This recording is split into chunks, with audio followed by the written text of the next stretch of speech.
gente, le habla la Boricua. Saludos, esperamos que se encuentren bien. Este es el flyer para esta semana para la Wally World. Esto fue lo que me llegó a mí.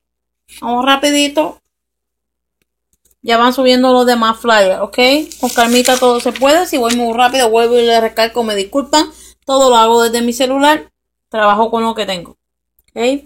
Háganle pausa y véanlo un par de veces. ¿Ok? Esto es lo que hay, mamá. Esto fue lo único que me llegó a mí aquí para la Wally World. Ustedes saben que hay cupones para esto y cupones para esto. Hay cupones para esto y cupones para esto. Okay, esto es un producto nuevo. Ok. Esto es todo para la Wally World. Lo que me llegó a mí para mi área. Dura de marzo 8 al 14. Y en esta revista Parade, que es la que me llega a mí aquí en mi periódico, hay un cupón de $4. Ok. Eso es lo que quería enseñarles. No lo boten, córtenlo. Acuérdense que a veces aparecen ofertas, ahí está, aparecen ofertas de la mañana, ¿ok? Bueno, esto es todo, que pasen bonito día y una bonita tarde. Y mi hermano estilo, ok, María Target. Gracias, lindo día.